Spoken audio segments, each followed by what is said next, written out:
कहानी की शुरुआत होती है एक थिएटर में जहाँ काफी लोग फिल्म देख रहे थे। दूसरे कमरे में पॉल नाम का एक प्रोजेक्शनिस्ट था। उसके सर पर एक लाइट थी जिससे वो अंधेरे में देख सके। पॉल को किताबें पढ़ना इतना पसंद था कि वो काम के वक्त भी किताबें पढ़ता रहता। ये रोआनोकी की गुमशुदा गली नाम की किताब थी जिसमें पूरे शहर के लोग अचानक गायब हो जाते हैं। फिर वो कुछ बटन्स दबाने उठा और अचानक लाइट चली गई। पूरे थिएटर में काफी अंधेरा हो गया। पॉल अपने सर की लाइट की मदद से सिनेमा हॉल में पहुंचा, लेकिन ये क्या, जो जगह कुछ मिनट पहले लोगों से खचाखच भरी हुई थी वो अब एकदम खाली थी। वो अपने साथियों को बुलाने बाहर दौड़ा और तभी टॉर्च पकड़े एक गार्ड आया जो उसके जितना ही हैरान था। अब दोनों ने इधर उधर लोगों को ढूंढना शुरू किया। तभी गार्ड की नजर एक शख्स पर पड़ी जो अंधेरे में खड़ा था। गार्ड उसकी तरफ बढ़ा लेकिन उसकी टॉर्च बीच में ही बंद हो गई। जब पॉल ने मुड़कर उसकी ओर देखा तो गार्ड तो गायब था और जमीन पर सिर्फ उसके कपड़े पड़े थे।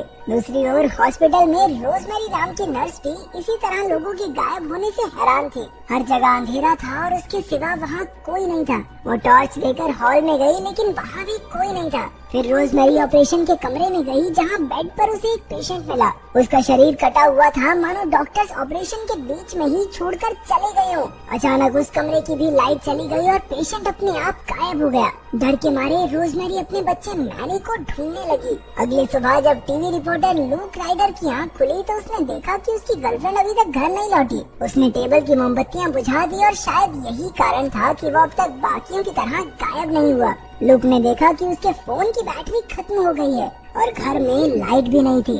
उसने तुरंत कपड़े बदले और बाहर सड़क पर चला गया जहाँ हर तरफ खाली गाड़ियाँ और कपड़े फैले हुए थे।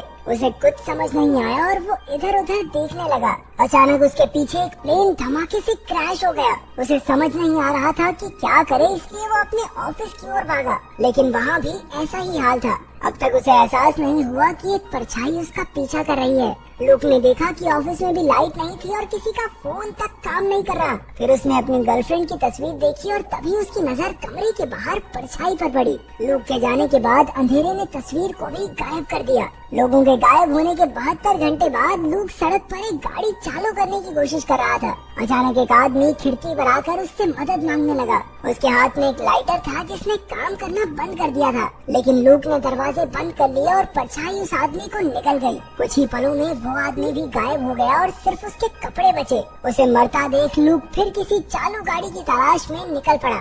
पास ही में एक छोटी लड़की टॉर्च लिए उसे देख रही थी, लेकिन लूक की नजर उस पर नहीं पड़ी। फिर उसे एक गाड़ी मिली जिसकी हेडलाइट्स चालू थी, लेकिन उसका इंजन स्टार्ट नहीं हुआ। आखिरकार अगले मोड़ पर उसे एक पब दिखा जहाँ काफी उजाला था। वो तुरंत अंदर घुसा, लेकिन वहाँ कोई नहीं था। बार में भी कई लोगों के कपड़े जमीन पर थे। फिर उसने थोड़ी शराब पीकर खुद को शांत किया और जनरेटर की तलाश में बेसमेंट तक पहुँच गया। बदकिस्मती से उस जनरेटर का पेट्रोल जल्द ही खत्म होने वाला था। अचानक जेम्स नाम के 12 साल के लड़के ने आकर उस पर राइफल तान दी। उसने लूक को अपनी टॉर्च नीचे रखने को कहा और फिर उसे वापस ऊपर ले आया। लूक अनजान आदमी था, इसलिए जेम्स डरा हुआ था, लेकिन लूक ने उसे विश्वास दिलाया कि वो जेम्स को कोई नुकसान नहीं पहुंचाएगा।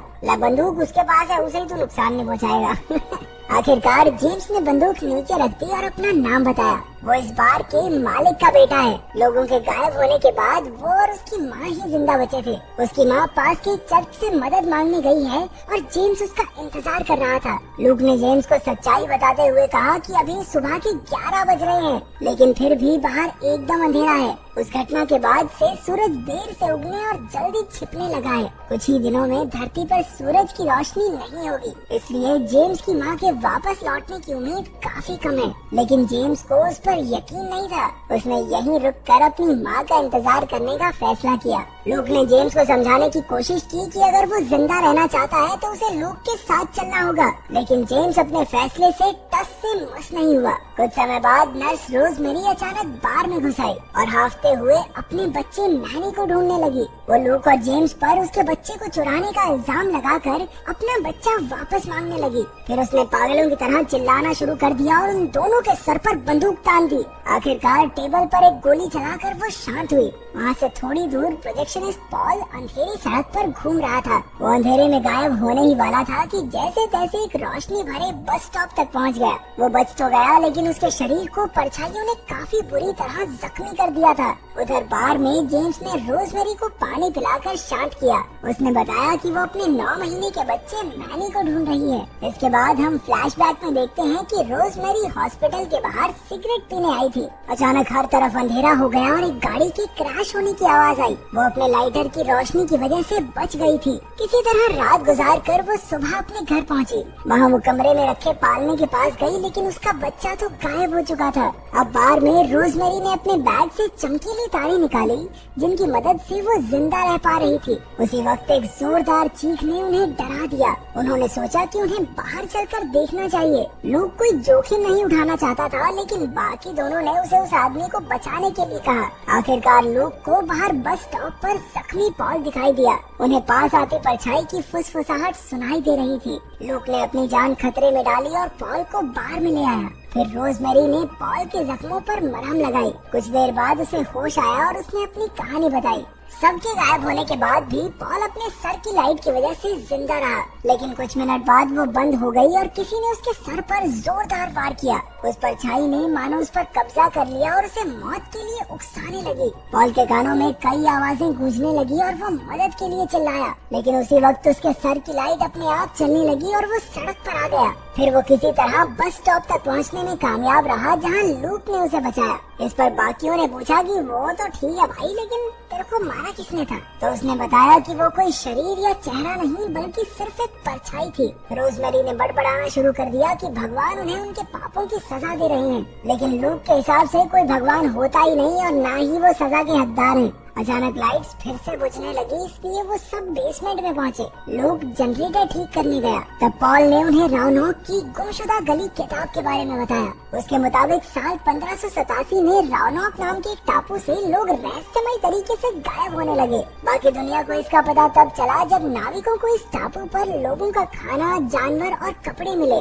उन्होंने देखा कि एक दीवार पर क्रोएट वॉन शब्द लिखा हुआ था। पॉल के मुताबिक इसके पीछे का रहस्य कोई नहीं जानता। अचानक उसने परेशान होकर जनरेटर को तोड़ना शुरू कर दिया और फिर से जख्मी हो गया। फिर बाकी सबने मिलकर उसे पूल टेबल पर लेटाया। रोजमेरी ने लूक को फटाफट बर्फ लाने को कहा। तभी लूक को आखिरी बार ऑफिस जाने का पल याद आया। स्टूडियो में आखिरी खबर चल रही थी, जिसमें खबर पढ़ रही औरत अचानक हवा में गायब हो गई।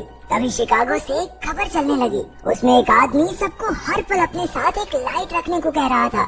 उसके मुताबिक ये परछाइयाँ कोई भी रूप लेकर एक इंसान को उसकी मौत के लिए उकसा सकती हैं। इसीलिए वो लाइट के अलावा किसी भी और चीज पर विश्वास नहीं कर सकते। फिर असलियत में लूक को एक आइडिया आया। अगर वो किसी तरह शिकागो पहुंच जाए तो वहाँ बचे हुए लोगों से मिलकर वो इस परेशानी का हल निकाल सकते हैं। उसे याद आया कि उसने रास्ते में एक चालू ट्रक देखा था और उसे सबके साथ मिलकर उस ट्रक को ठीक करना चाहिए। थोड़ी देर में पब का जनरेटर भी खत्म होने वाला था, इसलिए उन्हें जनरेटर का इस्तेमाल ट्रक का इंजन चालू करने के लिए करना चाहिए। लेकिन रोजमेरी के हिसाब से तो उनका मरना भगवान की मर्जी है। इसको तो पहले ही भेज दो भगवान के पास, मनोज औरत। फिर भी लूक ने किसी तरह उसे मना लिया। फट से मना लिया। लूक ही हो रहा प्ले बॉय। जेम्स पॉल की देखभाल के लिए रुक गया और लूक और रोजमेरी ट्रक के पास पहुंचे। उधर पॉल बेहोश होने वाला था, लेकिन जेम्स ने उसे जगाए रखा। अचानक जेम्स को हेलुसिनेशन होने लगी और उसे बार में लोग ही लोग दिखाई देने लगे। लेकिन जब पॉल ने उससे पानी मांगा तो उसे असलियत का एहसास हुआ। जब वो पानी लेने जा रहा था तो अचानक लाइट्स बुझने लगी। उधर लूक और रोजमेरी ने डोर से एक छोटी बच्ची को टॉर्च पकड़े देखा। ये वही बच्ची थी जिसने लूक को सड़क पर देखा था। जैसे ही वो करीब गए तो बच्ची भागने लगी। जैसे ही लूक उसके पीछे गया, वो परछाइयाँ उसे अपनी चपेट में लेने लगी।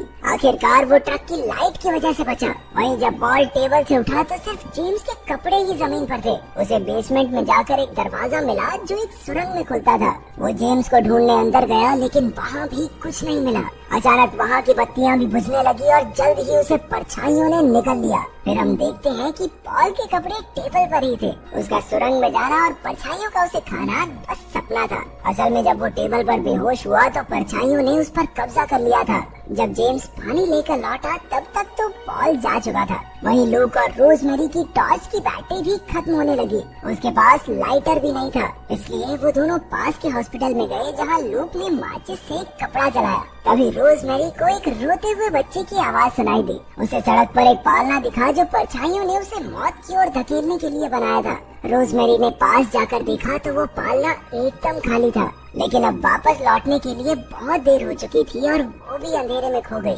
आखिरकार लूक किसी तरह ट्रक लेकर बाहर तक पहुंचा, लूक ने जनरेटर की मदद से इंजन चालू किया और जेम्स को लेकर निकल पड़ा, लेकिन जल्द ही एक चर्च के सामने उनका एक्सीडेंट हो गया। जेम्स नहीं माना और जिद करके अपनी माँ को ढूंढने अंदर चला गया। तभी लूक को क्रोएटवान शब्द वहाँ दिखा। उसने ऐन वक्त पर भागकर जेम्स को परछाइयों से बचा लिया, लेकिन जेम्स अब भी वापस लौटने को तैयार नहीं था। उसे अपनी माँ की पुकार सुनाई दे रही थी, जो असल में परछाइयों का बुना एक जाल था। अचानक ट्रक की लाइट्स बंद हो गई और लूक हवा में गायब हो गया। अब कहानी के मुख्य किरदारों में से सिर्फ जेम्स ही जिंदा बचा था। वो चर्च की मोमबत्तियों के पास बैठा रहा, लेकिन सारी की सारी धीरे धीरे बुझ गई। आखिरकार अगली सुबह सूरज निकला।